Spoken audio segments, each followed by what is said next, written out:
নতুন করে আলোচনায় মেজর ডালিম। বহু বছর ধরে আত্মগোপনে আছেন এই সামরিক কর্মকর্তা।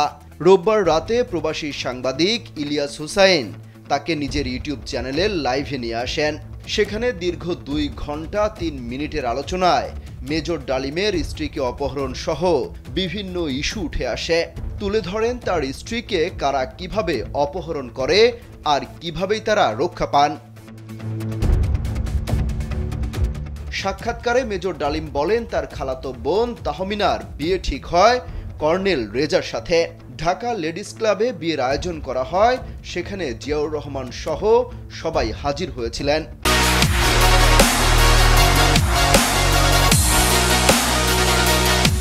এই বিয়ে খেতে কানাডা থেকে ছুটে আসেন তার শ্যালক বাপ্পি।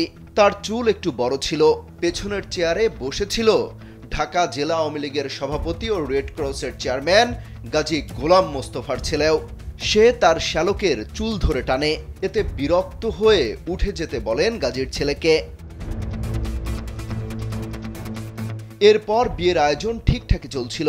এর মধ্যে সবুজ একটা গাড়ি এবং 2টা মাইক্রোবাসে 8 জনের মতো লোক নেমে আসে। মেজর ডালিমের দাবি তাদের সবার হাতেই স্ট্যান্ড গান ছিল। গাজী গাড়ি থেকে নেমেই খুঁজতে থাকেন মেজর ডালিমকে। পরে তাকে ঠেলতে ঠেলতে গাড়িতে তোলার চেষ্টা করা হয়।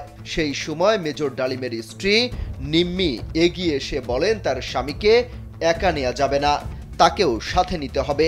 এরপর মেজর ডালিমের স্ত্রীকেও গাড়িতে তুলে নেওয়া হয়। পথে মেজর ডালিম থামিয়ে দেন গাড়ির ড্রাইভারকে, ডাকতে বলেন গাজী মোস্তফাকে। গাজী আসলে তাকে বলেন সবাই দেখেছে কিভাবে তাকে তুলে আনা হয়েছে, সুতরাং কিছু হলে পার পাবেন না গাজী।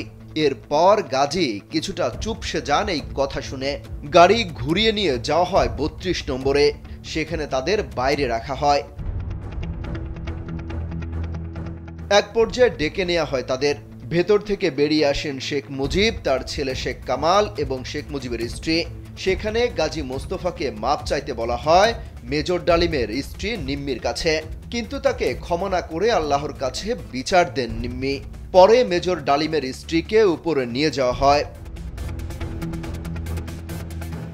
এরপর সেখান থেকে নাস্তা করিয়ে তাদের বিয়ের আসরে পৌঁছে দিতে বলা হয় শেখ মুজিবের গাড়িতে করে, কিন্তু তার গাড়িতে যেতে অস্বীকৃতি জানান মেজর ডালিমের স্ত্রী। কিছুক্ষণের মধ্যেই তারা চলে আসেন শেখ মুজিবের বাসা থেকে। এরপর সেই ঘটনার আর বিচার হয়নি। মেজর ডালিমের অভিযোগ, উল্টো তাকেই চাকরি থেকে বরখাস্ত করা হয়। অমিত হাসান রবিন, কালবেলা।